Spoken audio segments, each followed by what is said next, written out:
નમસ્કાર પ્રણામ મિત્રો, જય માતાજી, જય શ્રી કૃષ્ણ. મિત્રો, આજની વાત સાંભળવાની મજા આવશે. તો તમને વાત પસંદ આવે તો લાઈક અને કોમેન્ટમાં રાધે કૃષ્ણ લખી નાખજો અને વાત છેલ્લે સુધી સાંભળવા નમ્ર વિનંતી છે. તો ચાલો શરૂ કરીએ આજની વાત. નાણા વગરનો નાથીઓ નાણે નાથા લાલ, એ કહેવત યોગ્ય ઠરતી હોય એમ ધનજીભાઈ નામના એક ગરીબ ખેડૂત લાલાવદર ગામમાં રહેતા હોય છે. પત્ની લક્ષ્મી અને પુત્ર રવિ એમ 3 જણાનું પરિવાર ખેતની ઉપજ જે આવે તેમાંથી ગુજરાન ચલાવતો હતો. પત્નીનું નામ લક્ષ્મી હતું, પણ દૂર દૂર સુધી લક્ષ્મી સાથે નિસ્બત હતી. લક્ષ્મીજી જોજનો દૂર રહેતા. એક સાંધતા તેર તૂટે જેવી પરિસ્થિતિ હતી એમની. જેમ તેમ કરીને ઘર ચાલતું, પણ રવિને કોઈ પણ બાબતનું ઓછું આવવા દેતા નહીં. પોતે પાણીને રોટલો ખાઈ લેતા, પણ રવિને જે માગે એ આપતા. રવિ હજુ નાનો હતો એટલે ગરીબીથી અજાણ હતો, કેમ કે જે માગે એ એને મળી રહેતું, એટલે કરકસર કેમ કરવી એ એને ખબર નહોતી. રવિ દેખાવે સુંદર હતો અને ભણવામાં ખૂબ હોશિયાર હતો. દેવી સરસ્વતીની કૃપા હતી. એકવાર વાંચે પછી ફરી વાર વાંચવાની જરૂર ના પડે એવી યાદશક્તિ હતી. રવિ ગામની સ્કૂલમાં 7 ધોરણ સુધી ભણ્યો. તેની હોશિયારીથી પ્રભાવિત થઈને હેડ માસ્તરે રવિના પિતા ધનજીભાઈને સ્કૂલમાં બોલાવ્યા. હેડ માસ્તરે ધનજીભાઈને સમજાવતા કહ્યું કે તમે રવિ આગળ અભ્યાસ માટે શહેરમાં મૂકો. તે હોશિયાર છે, આગળ વધશે તો તમને પણ મદદરૂપ થશે અને તમારી પરિસ્થિતિમાં પણ સુધારો આવશે. અને સારી સ્કૂલમાં હું એડમિશન માટે ભલામણ કરી દઈશ અને રહેવા કરાવવાની પણ સુવિધા ઉપલબ્ધ થઈ જશે. રવિ ખૂબ ખુશ હોય છે, કેમ કે તે શહેરમાં ભણવા માટે જવાનો હોય છે. તે ક્યારેય શહેર ગયો નહોતો. તેમણે ફક્ત મિત્રો પાસેથી સાંભળ્યું હતું કે શહેર કેવું હોય છે. ત્યારથી જ તેને શહેર જોવાની અને ત્યાં ભણવા જવાની તાલાવેલી લાગી હતી. ભાવતું હતું ને વેદ કીધું જેવી બાબત થઈ, એટલે તે ખૂબ ખુશ હોય છે. ધનજીભાઈ દરજી પાસે જઈને રવિ માટે 2 જોડી કપડાં સીવડાવવા નાખે છે. હેડ માસ્તરે કરેલા રવિના વખાણથી તે ખૂબ પ્રભાવિત થયા હતા અને કાંઈ પણ કરીને રવિને સારું ભણતર આપશે એવું વિચારીને હરખાતા હતા. વેકેશન પૂરું થવા આવ્યું હતું. ધનજીભાઈ અને લક્ષ્મીબેનને હરખે બધી તૈયારીઓ કરી અને એકનો એક દીકરો હવે તેનાથી દૂર શહેર જવાનો છે એ વાતથી પતિ પત્ની બંને વચલિત હતા. બંનેએ નક્કી કર્યું હતું કે તેઓ તકલીફ વેઠીને પણ રવિને સારી જિંદગી આપશે. શહેર જવાનો સમય આવી ગયો હતો. હેડ માસ્તર સાહેબ ખુદ મૂકવા જવાના હતા. લક્ષ્મીબેને રવિને ભાડ ભલામણ કરી તેમજ બધી જરૂરિયાતની વસ્તુઓ બતાવીને પેક કરી. સાથે દીકરાને ભૂખ લાગે એ સારું થઈને થોડા ગાંઠિયા અને પેંડા હારે બાંધ્યા. ધનજીભાઈની તબિયત સારી ન હોવાથી તે રવિને મૂકવા સાથે જઈ શકે એમ ન હતા. કઠણ કાળજે માએ દીકરાના ઓવારણા લીધા અને વિદાય આપી. ધનજીભાઈની આંખો પણ ભીની થઈ ગઈ. હેડ માસ્તર સાહેબે બધાને સાંત્વના આપી અને ચિંતા ના કરવા કહ્યું. રવિ માતા પિતાના ચરણ સ્પર્શ કર્યા તે પણ ગળગળો થઈ ગયો. રવિ શહેર પહોંચે છે. સ્કૂલ અને હોસ્ટેલ જોઈને ખૂબ ખુશ થઈ જાય છે. હેડ માસ્તર સાહેબ બધી ઔપચારિકતા પૂર્ણ કરે છે. રવિને તેનો ઓરડો અને પથારી બતાવે છે અને બધું વ્યવસ્થિત રીતે વસ્તુઓ ગોઠવવા કહે છે. તેની હાજરીમાં ગૃહપતિને બાળ ભલામણ કરે છે. પ્રથમ દિવસ રવિ માટે ઉદાસી ભર્યો વીત્યો, પરંતુ સાંજ પડતા બધા વિદ્યાર્થીઓ આવી ગયા. હોસ્ટેલમાં કોલાહલ થવા લાગ્યો. પોતાના રૂમના છોકરાઓ જ તેના મિત્ર બની ગયા અને બધા એકબીજાનો પરિચય આપતા હતા. રવિ તો બધાનો પરિચય સાંભળીને અવાક બની જાય છે. તે પોતાની જાતને નાનક અનુભવે છે, કેમ કે જે વિદ્યાર્થીઓ હતા તે બધા પૈસાદાર કુટુંબમાંથી આવતા હતા અને પોતે એક ગરીબ ખેડૂતનો પુત્ર હતો. તેના ઘરે સલવલ તો હતો નહીં. રવિનો આજે સ્કૂલમાં પ્રથમ દિવસ હતો. તે સ્કૂલ જવા માટે ખૂબ ઉત્સુક હતો. તે સવારે વહેલો ઉઠી જાય છે. જ્યારે બધા બાળકો હજુ સૂતા હોય છે, ત્યાં રવિ નિત્યક્રમ પતાવીને તૈયાર થઈ જાય છે. પોતાની જાતને યુનિફોર્મમાં નિહાળીને આનંદ વિભોર બની ઉઠે છે. વ્યવસ્થિત રીતે તેણે યુનિફોર્મ પહેર્યો હોય છે. બૂટ મોજા પણ સરસ રીતે પહેર્યા છે. આજે પહેલી વાર બૂટ મોજા પહેર્યા હોવાથી તે ક્યારનો આમ તેમ આંટા માર્યા કરે છે. માથામાં તેલ નાખી સરસ પાથી પાડીને વાળ સારી રીતે ઓળે છે. રૂમાલની સરસ તડ પાડીને ખિસ્સામાં મૂકે છે. દફતર પણ વ્યવસ્થિત રીતે ભરી લે છે. નિશાળ જવાનો સમય થયો. રવિ અને બધા મિત્રો સાથે સ્કૂલ જવા રવાના થાય છે. આજ રવિને હરખ સમાતો ન હતો. વર્ગ શિક્ષક વર્ગમાં આવ્યા. બધા બાળકોએ અભિવાદન કર્યું તેમજ વિદ્યાર્થીઓ પોતપોતાનો પરિચય આપ્યો. રવિનો પરિચય આપવાનો વારો આવ્યો. તેણે પરિચયમાં ફક્ત પોતાનું નામ જ કીધું અને નીચું માથું કરીને ઊભો રહી ગયો. રવિ બીજા છોકરાઓનો પરિચય સાંભળીને પોતાની જાતને બીજા છોકરાઓ કરતા નબળી પરિસ્થિતિમાંથી પોતે આવે છે એવું જાહેર કરવા માંગતો ન હતો. રવિને મનમાં એવું હતું કે મારી પરિસ્થિતિ જાણીને કોઈ એના દોષ નહીં બને અને બધા એનો મજાક ઉડાવશે. તેથી તે ચૂપચાપ ઊભો રહે છે. રવિ ખૂબ જ મહેનતુ હોય છે. ભણવામાં હોશિયાર હતો તેમજ રમતગમતમાં પણ મોખર રહેતો. થોડા સમયમાં જ તે બધા શિક્ષકો અને વિદ્યાર્થીનો ચાહીતો બની ગયો. રવિ સમય મળે પોતાના ઘરે કાગળ લખી દેતો અને પોતે મજામાં છે એના ખબર અંતર પણ જણાવતો. ધીરે ધીરે સમય પસાર થતો હતો. સ્કૂલની પ્રથમ સત્રની પરીક્ષા આવી ગઈ હતી. રવિ અને તેના મિત્રોએ ખૂબ મહેનત કરી હોય છે. પરીક્ષા શાંતિપૂર્વક પૂર્ણ થાય છે. રવિ પ્રથમ નંબર સાથે પાસ થાય છે. ક્લાસના બધા વિદ્યાર્થીઓ રવિને અભિનંદન પાઠવે છે. દિવાળીની રજાઓ શરૂ થવાની હોય છે. બધા પોત પોતાની ઘરે જાય છે. રવિ પણ ગામડે જાય છે. રજાઓમાં રવિને આવેલો જોઈ માતા પિતાનો હરખાઈ જાય છે. એક બે દિવસ સરસ રીતે પસાર થઈ ગયા. પછી રવિ કંટાળવા લાગે છે. તે માતા પિતાને વાત કરે છે. તે શહેર પાછા જવાની વાત કરે છે અને સાથે એમ પણ કહે છે કે સ્કૂલનું કામકાજ પૂરું કરવાનું છે.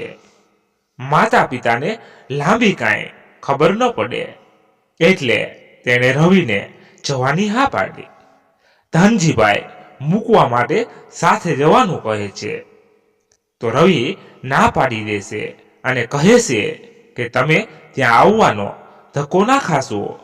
હું પત્ર દ્વારા ખબર અંતર મોકલતો રહીશ.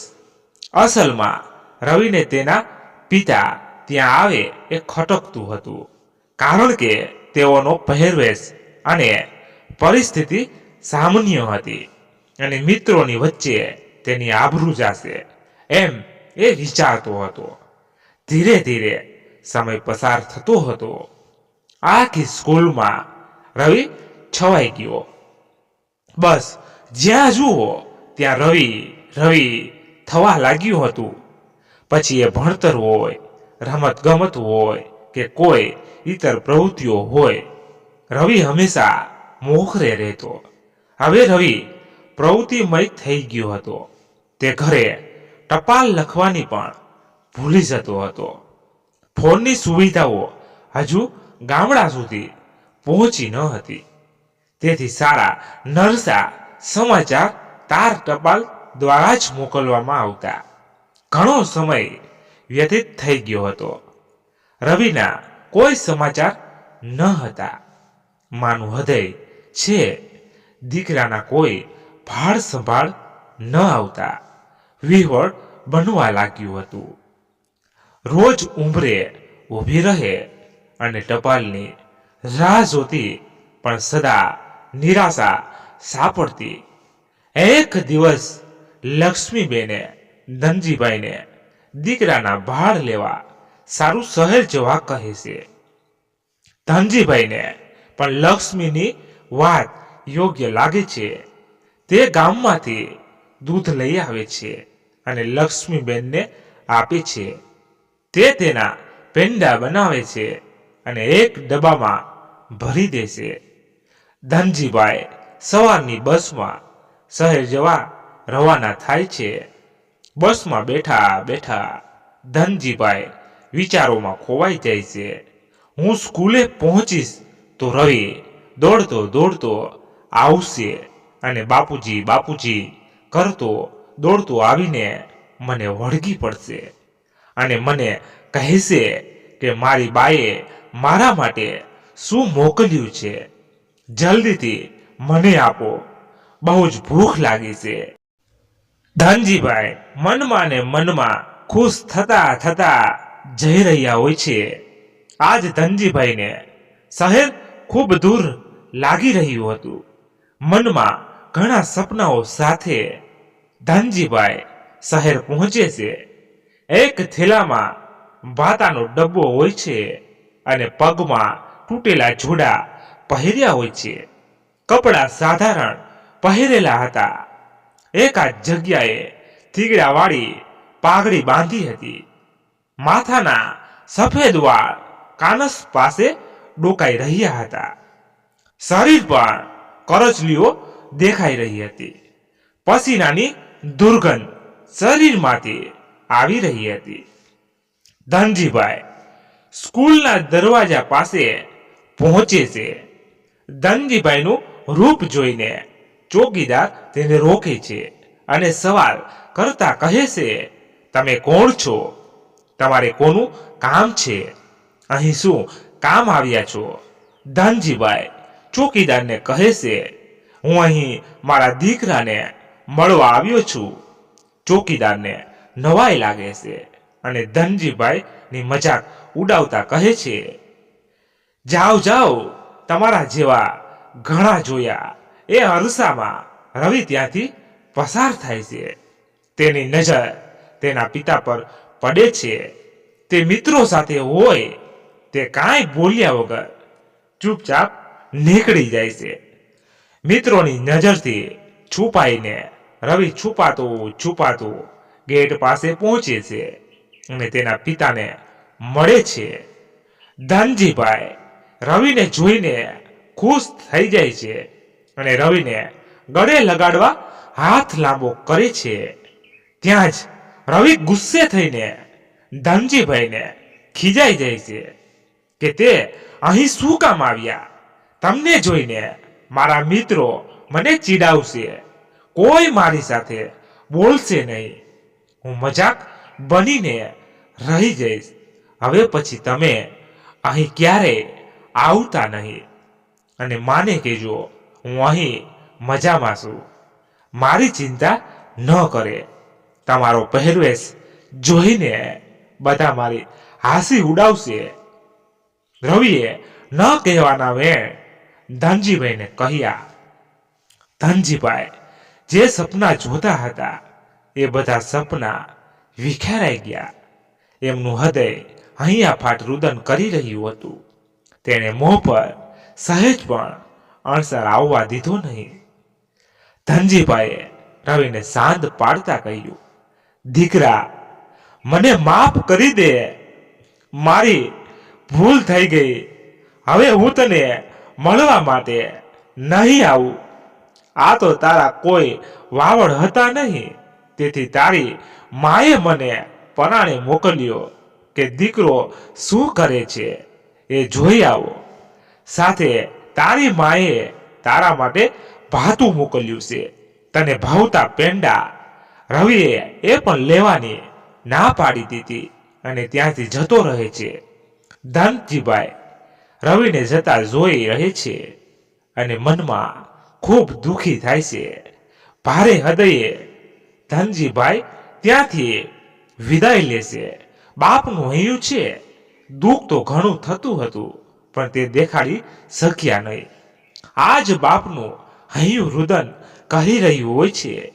પત્નીએ આપેલ ભાતાનો ડબ્બો ધનજીભાઈ ચોકીદારને આપી દેશે અને કહે છે, માની મીઠાશ છે, આમાં પ્રેમ છે, તમારા બાળકોને આપી દેજો. ચોકીદાર તેણે કરેલી ભૂલની માફી માંગે છે. ધનજીભાઈ ચોકીદારને માફ કરે છે. ધનજીભાઈના પગ ઘર તરફ આગળ વધતા નથી. તેને મનમાં એક ચિંતા કોરી ખાય છે કે ઘરે જઈને લક્ષ્મીને શું જવાબ આપશે.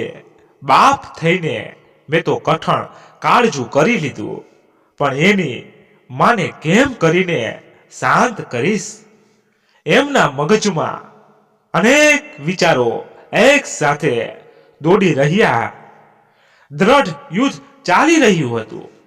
વિચારોની ગઠમથલ વચ્ચે તે ક્યારેય બસમાં બેસી ગયા અને ક્યારે ગામ આવી ગયું એની ખબર જ ના રહી. તેઓ બસમાંથી ઉતર્યા પણ ઘર તરફ જતા ડગ ઉપડતા નહોતા. ધીરે ધીરે મોં પર ખોટું સ્મિત વેરીને તેઓ આગળ વધે છે. ધનજીભાઈનું વિલાયેલું મોં જોઈને લક્ષ્મીબેનની પરિસ્થિતિ કડી જાય છે કે કંઈક અજુગતું થયું છે. તે ધનજીભાઈને બેસવા ખાટલું ઢાળી આપે છે અને પાણીનો લોટો પીવા માટે ભરીને આપે છે. ધનજીભાઈ પાણી પીવે એટલી ઘડી લક્ષ્મીબેન કશું બોલતા નથી. થોડા સમય પછી લક્ષ્મીબેન ધનજીભાઈ પર પ્રશ્નનો મારો ચલાવે છે. રવિ શું કરતો હતો? રવિ મજામાં તો છે ને? રવિએ મને યાદ કરી કે નહીં? રવિને ત્યાંનું જમવાનું ભાવે છે કે નહીં? તે પાતળો તો નથી થઈ ગયો ને? તેણે પેંડા ખાધા? તેને ભાવ્યા? વગેરે જેવા અનેક સવાલો પૂછી લીધા. ધનજીભાઈ બિચારા શું જવાબ આપવો એ વિચારમાં ખોવાઈ ગયા. લક્ષ્મીબેન ધનજીભાઈને ઢંઢોળ્યા અને ક્યાં ખોવાઈ ગયા એમ પૂછે છે. ધનજીભાઈ હા હા હા કરે છે અને ક્યાંય નહીં એમ જવાબ આપે છે. તો પછી જવાબ આપો ને કે રવિ કેમ છે એનો. ધનજીભાઈ બધી પરિસ્થિતિ જાણતા હોવા છતાં લક્ષ્મીને હકીકત જણાવતા નથી. તે કહે છે રવિ ખૂબ જ મજામાં છે, તેમજ એણે તને જાજા કરીને પ્રણામ કર્યા છે. તારા હાથના બલાવેના પેંડા ખૂબ ભાવ્યા અને મિત્રોને પણ ચખાડ્યા. ધનજીભાઈની વાત કાપતા લક્ષ્મીબેન પૂછે છે, તો આટલા દિવસોથી કોઈ પત્ર કેમ ન લખ્યો?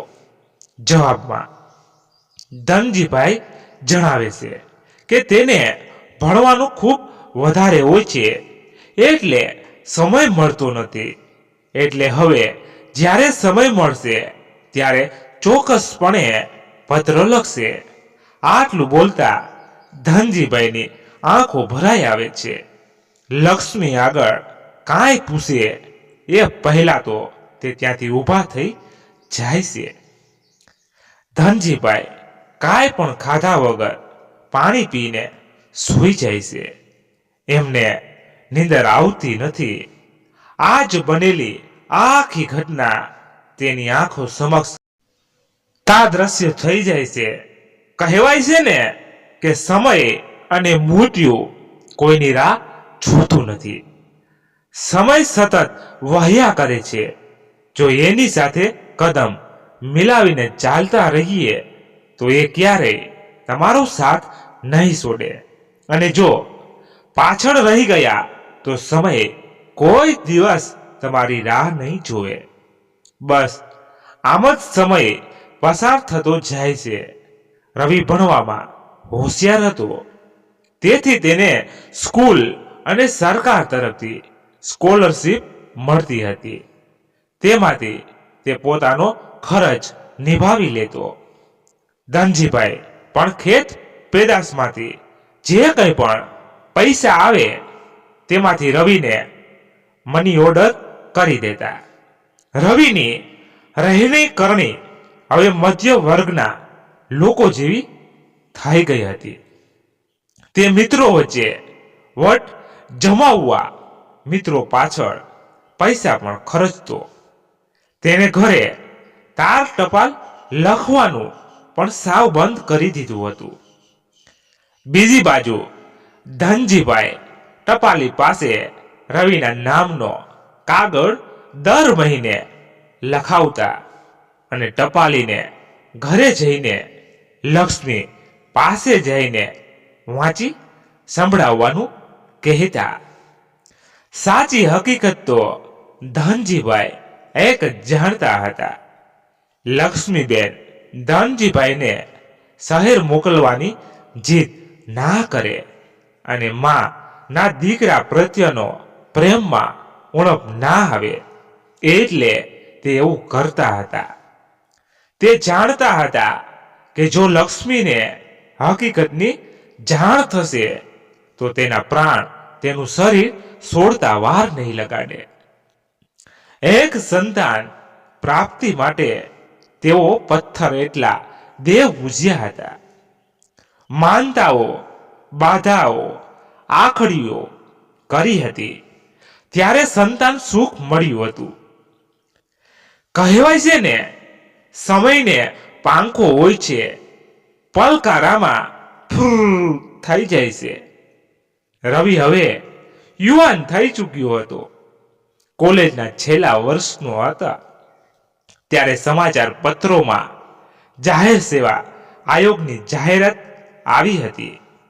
કોલેજના પ્રોફેસર સાહેબ પાસેથી રવિ આ પરીક્ષા વિશે માહિતી મેળવે છે. તેને તે દિશામાં આગળ વધવા માટે યોગ્ય માર્ગદર્શન અને પ્રોત્સાહન આપવામાં આવે છે. રવિ કોમ્પિટિટિવ પરીક્ષાની તૈયારીમાં લાગી જાય છે.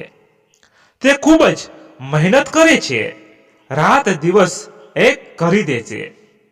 પરીક્ષા નજીક આવી રહી હોવાથી પૂરું ધ્યાન કેન્દ્રિત કરે છે. ખાવા પીવા, હરવા ફરવા, સૂવા ઉઠવા બધાની અવગણના કરી દે છે. રવિની પરીક્ષા ખૂબ જ સરસ રીતે પસાર થાય છે.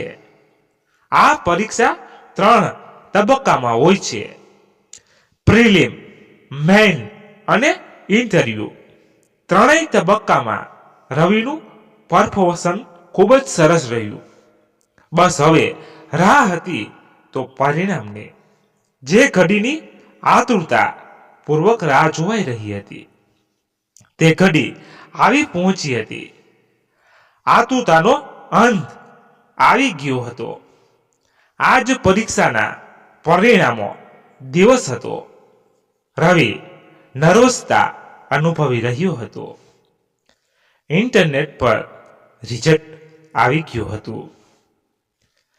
રવિ આખા ગુજરાતમાં પ્રથમ નંબરે પાસ થાય છે, તેમજ ભારતમાં 10મા ક્રમે હોય છે. મીડિયામાંથી રવિનું ઇન્ટરવ્યુ લેવા માટે આવે છે. બીજે દિવસે સમાચાર પત્રોમાં રવિનો ફોટો આવે છે. રવિના ગામના ઘણા લોકો શહેરમાં રહેતા હોય છે અને નોકરી ધંધો કરવા શહેર આવતા પણ હોય છે. ધનજીભાઈને સમાચાર મળે છે કે રવિ એક મોટો સરકારી ઓફિસર બની ગયો છે. સાંજે કોઈએ તેને પેપર આપ્યું જેમાં રવિનો ફોટો હોય છે. ધનજીભાઈ દોડતા દોડતા ઘરે પહોંચે છે અને આ ખુશીના સમાચાર લક્ષ્મીને આપે છે. પતિ પત્ની બંને આનંદ વિભોર બની જાય છે. ખુશીના માર્યા બંને નાચવા માંડે છે. તેને આશા હતી કે હવે રવિ તેઓને તેમની પાસે બોલાવી લેશે.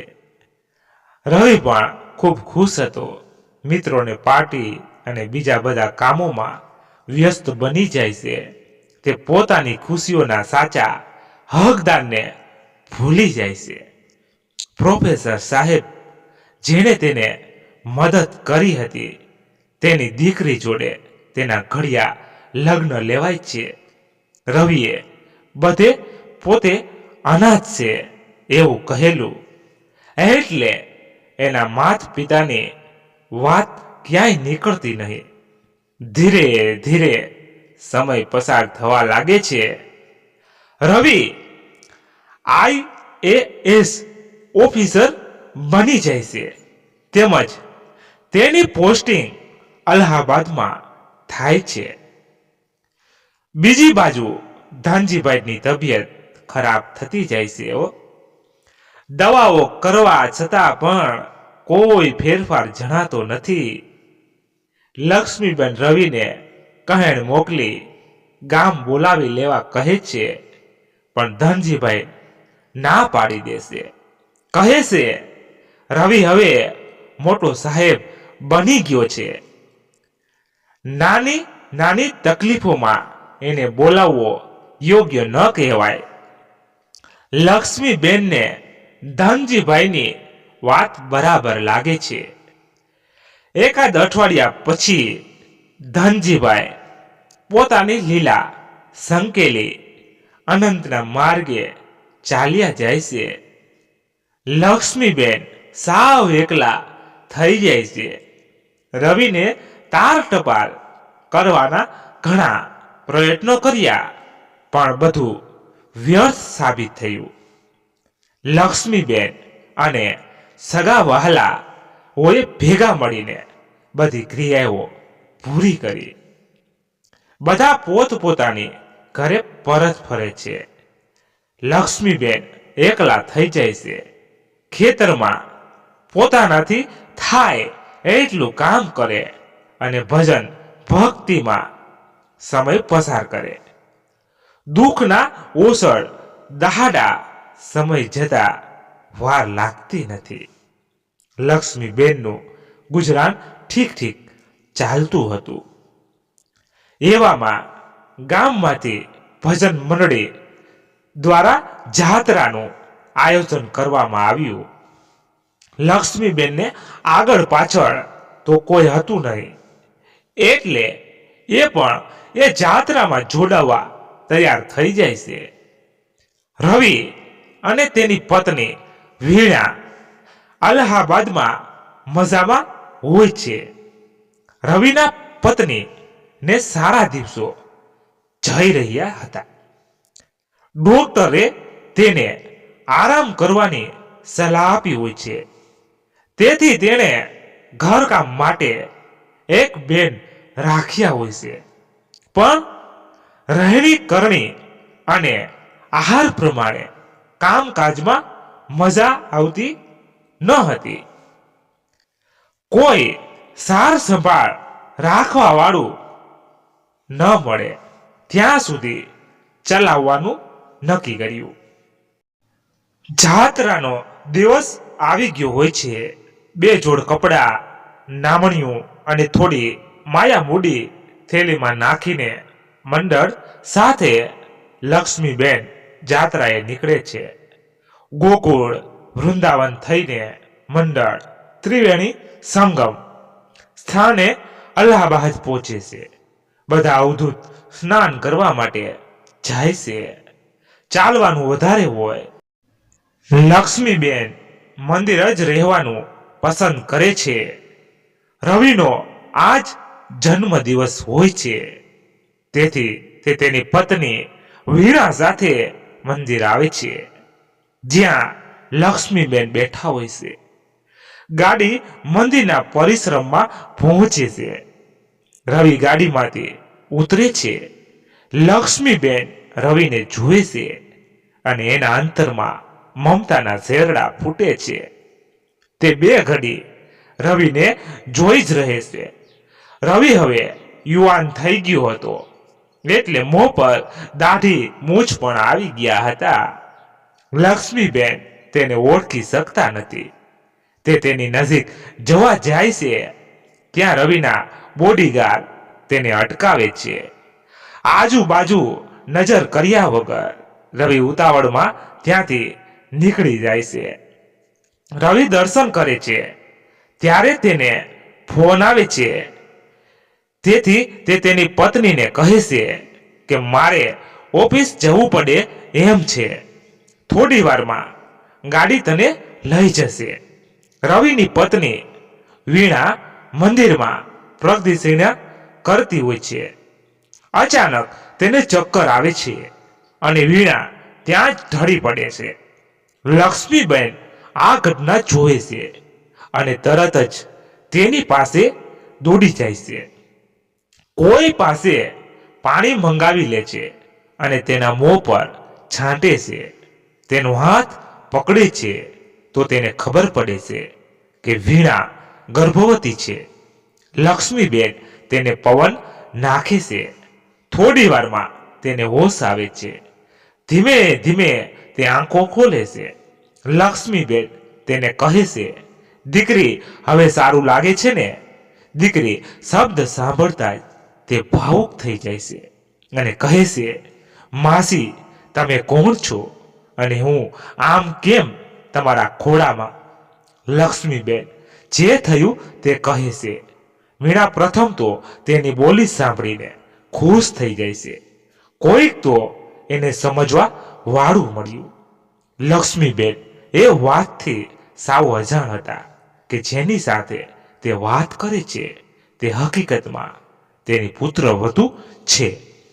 લક્ષ્મીબેન વીણાને કહે છે કે દીકરી તું પેટથી તો છો, તો આમ એકલા ક્યાંય ન જવું. વીણા તો આ સાંભળીને દંગ રહી જાય છે. પછી તે લક્ષ્મીબેનને એમના વિશે પૂછે છે. લક્ષ્મીબેન જણાવે છે કે તે વિધવા છે અને તેની આગળ પાછળ કોઈ નથી. થોડી વાર બંને વચ્ચે મૌન છવાઈ જાય છે. વીણા લક્ષ્મીબેનને એમની ઘરે આવવા અને રસોઈ અને ઘરનું ધ્યાન રાખવા માટે કહે છે. લક્ષ્મીબેન પણ હા પાડે છે. વીણા અને લક્ષ્મીબેન રવિના ઘરે પહોંચે છે. લક્ષ્મીબેન વીણા સાથે તેના ઘરે જાય છે. વીણા બધું બતાવે છે, તેમજ રવિને શું શું ભાવે છે અને શું નથી ભાવતું એની માહિતી પણ આપે છે. વીણાને લક્ષ્મીબેનને મળીને શાંતા વળે છે. એક લગાવ બંધાય છે. સાંજ થવા આવી હોવાથી લક્ષ્મીબેન વીણાને રસોઈમાં શું બનાવવું એ પૂછવા આવે છે અને કહે છે, દીકરી તને જે ઈચ્છા થાય એ વિના સંકોચ જણાવી દેજે. હું અડધી રાતે પણ બનાવી દઈશ. લક્ષ્મીબેનની વાત સાંભળી વીણા ગદગદિત થઈ જાય છે. વીણાના કહ્યા પ્રમાણે લક્ષ્મીબેન રસોઈ બનાવી દેશે. આજ તો એની મમતા ભરી હતી. સરસ મજાની સુગંધ આવતી હોય. વીણા જમવા બેસી જાય છે. એ અરસામાં રવિનો ફોન આવે છે કે તેને આવતા મોડું થશે, માટે તે જમી લે અને તેની પ્લેટ ટેબલ પર રાખી મૂકે. એ આવશે ત્યારે જમી લેશે અને દવા લઈને તે સૂઈ જાય. વીણા લક્ષ્મીબેનને કહે છે કે રવિની પ્લેટ તૈયાર કરીને અહીં મૂકી દેજો. એને આવતા મોડું થશે અને તમે મારી જોડે જમવા બેસી જાઓ. લક્ષ્મીબેન પહેલા તો ના પાડે છે, પણ વીણાના ખૂબ આગ્રહથી તે સાથે જમવા બેસી જાય છે. વીણાને આજ ભોજન બહુ મીઠું લાગે છે. લક્ષ્મીબેન બધું વ્યવસ્થિત કરે છે અને તે સુવા જતા રહે છે. રવિને આવતા ઘણું મોડું થાય છે. તેની ભૂખ પણ મરી પરવારી હોય છે. પણ તે જેવો ઘરમાં પ્રવેશ કરે છે તો સરસ સોડમ તેને એની કોર ખેંચે છે. તે હાથ મોં ધોઈને જમવા બેસે છે. પહેલો કોળિયો જેવો મુખમાં મૂકે છે કે તરત જ આ ટેસ્ટ એને યાદ આવે છે. માના હાથનો સ્વાદ કેવી રીતે વિસરાય. પછી તેને વિચાર આવે છે કે મા તો ગામમાંથી પણ બહાર નીકળી નથી, તો અહીં ક્યાંથી હોય. રવિ રૂમ તરફ આગળ વધે છે અને સૂઈ જાય છે. સવારે ઉઠી નિત્યક્રમ પ્રતાવીને નાસ્તા માટે ટેબલ પર આવે છે.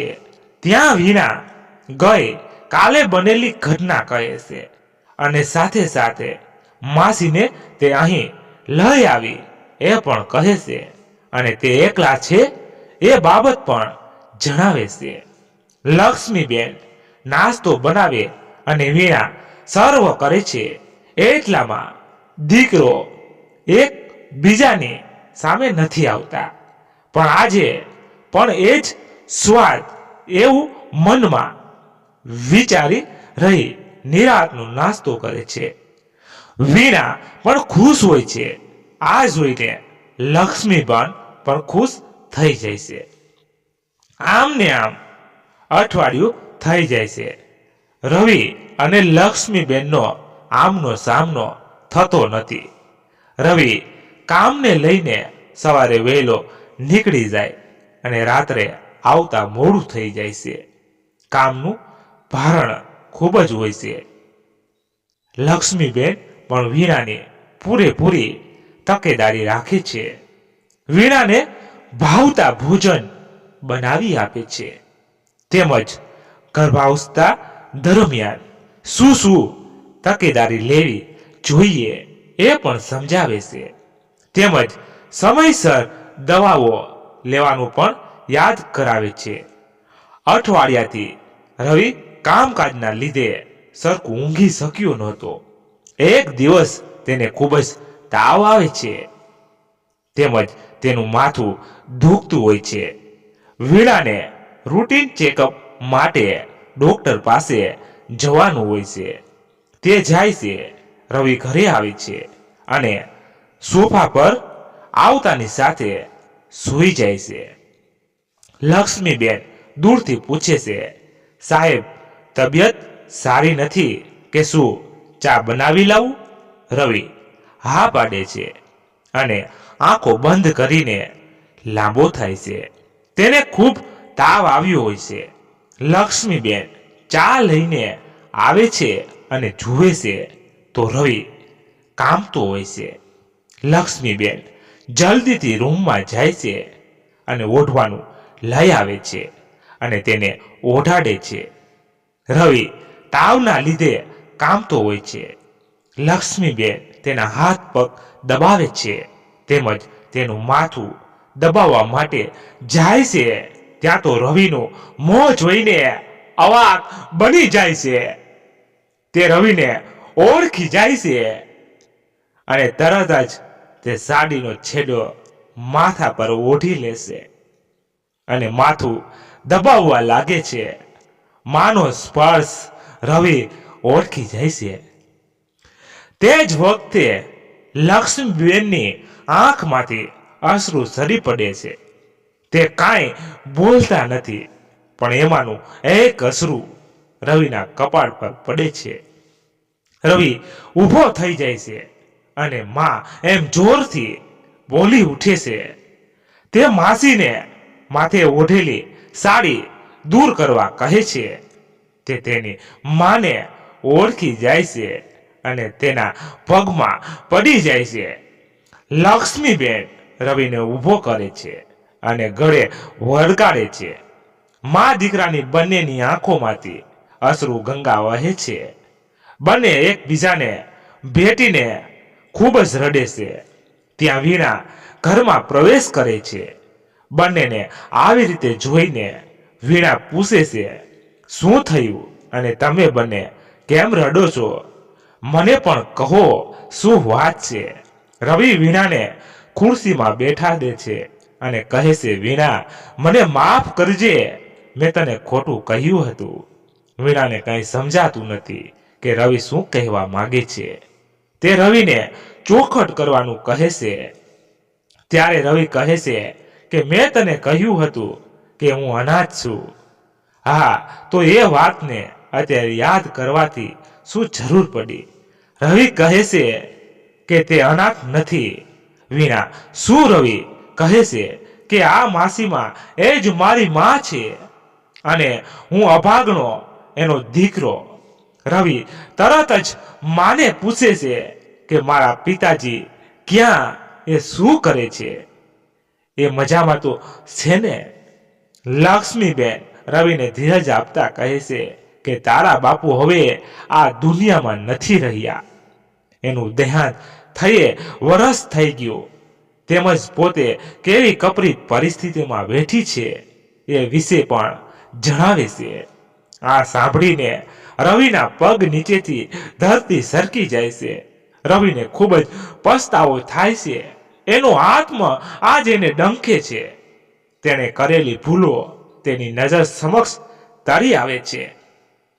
આજ તેને જીવનનો સબક શીખવા મળ્યો કે આપણે ગમે તેવી પરિસ્થિતિ માંથી આવતા હોઈએ, પરંતુ તે પરિસ્થિતિનો સ્વીકાર કરીને આગળ વધવું જોઈએ, નહીં કે આંખ આડા કાન કરવા જોઈએ. તેમજ મા બાપ એ આ દુનિયાની મહામૂલી ભેટ છે. તેનું હંમેશા સન્માન કરવું જોઈએ. તેનું દિલ પણ દુભાવવું ના જોઈએ. આપણે જે પણ કાંઈ છીએ એ મા બાપ થકી છીએ. એમના આશીર્વાદ હંમેશા ડગલે ને પગલે આપણી રક્ષા કરે છે. મારી આ વાર્તા અહીં પૂર્ણ થાય છે. આપનો અમૂલ્ય સમય આપવા બદલ આભાર. તમને કેવી લાગી એ કોમેન્ટમાં બોક્સમાં જણાવજો. પસંદ આવ્યું હોય ને તો એક લાઈક કરી તમારા ખાસ મિત્રોને શેર જરૂરથી કરજો. અને ચેનલને સબસ્ક્રાઇબ ન કરી હોય તો ફટાફટ સબસ્ક્રાઇબ કરી લેજો, એટલે તમને દરરોજ નવી નવી વાર્તાઓ સાંભળવા મળતી રહે. ધન્યવાદ. ફરી મળીએ નવી વાર્તા સાથે. ત્યાં સુધી બધા મસ્ત રહો, તંદુરસ્ત રહો. જય માતાજી, જય દ્વારકાધીશ. હર હર મહાદેવ મહાદેવ મહાદેવ. જય શ્રી રામ, જય બજરંગ બલી.